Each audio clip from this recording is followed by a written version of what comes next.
On page 70 I don't know what's on page 7. of Skulk, you write, we need some kind of teaching moment, and it can't be seen as a terrorist act. Yeah. But the teaching moment that the two main characters ultimately choose is a terrorist act. No, it's not a terrorist act. It's a demonstration on a laboratory scale, having carefully made sure that nobody is hurt. Right. But there is a big building, a department store that's It's true, and it's blown brought up. and it's brought down in miniature. This 13-story building with a little Cessna stuck in it. So it's a little model of the 9/11 of the towers, right? And anybody looking at this, and it was done at a time of, and on a day of the year when nobody would be hurt, and it was sure that everybody's out of the building, etc. The plan for them was that they had to learn to fly, they had to learn to use a parachute, and they were going to fly this plane into the tallest building in Wichita, which is 13 stories, have it sticking out there, you know, with possibly a tiny little fire if that happened, but before it hit, they would have parachuted down to a park that's outside that's near the building, and have called a press conference about this event. They would then point up to the building and say, you just watch and see what's going to happen. And then the building was going to come down at free fall speed over its footprint.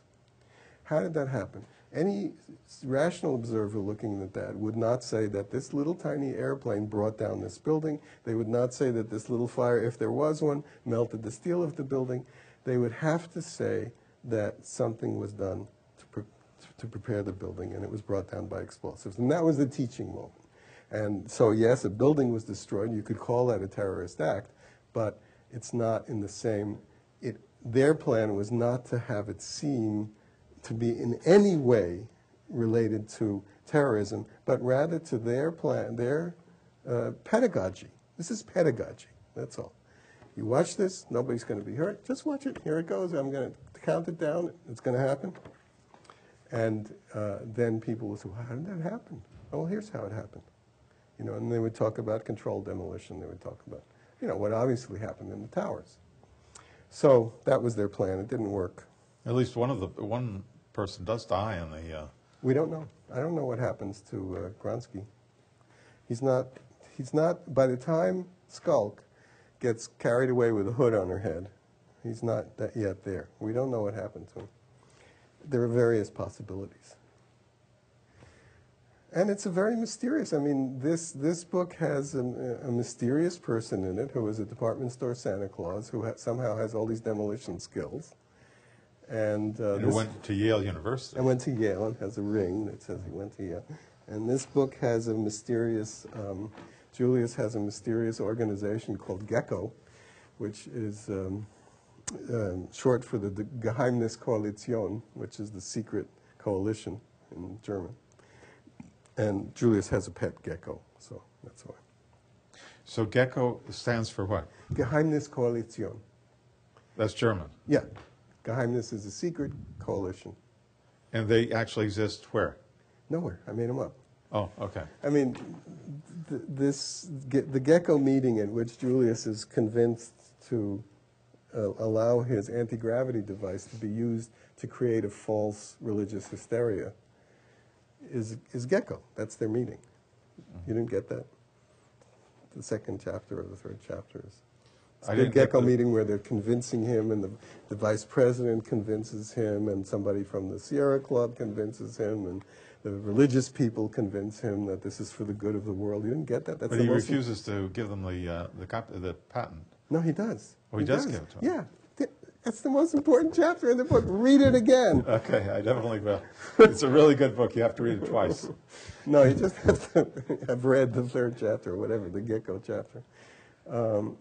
Because that's why things are going on. The reader at the beginning of the book has to understand that for the rest of the book, everything that is happening is phony, is Gecko doing its thing. You know, and saying, oh, we're having the rapture, and getting rid of enemies, and filling the ozone hole, and you know, all the parts of Gecko get something out of this. The rapture. Now, everybody might not know what the rapture is all about. What exactly is the rapture?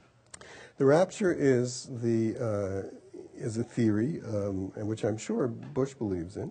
It's a fundamentalist theory. It has several varieties, so it's not the rapture. There are several varieties of apocalyptic theory, which people find in the Bible, and which will begin the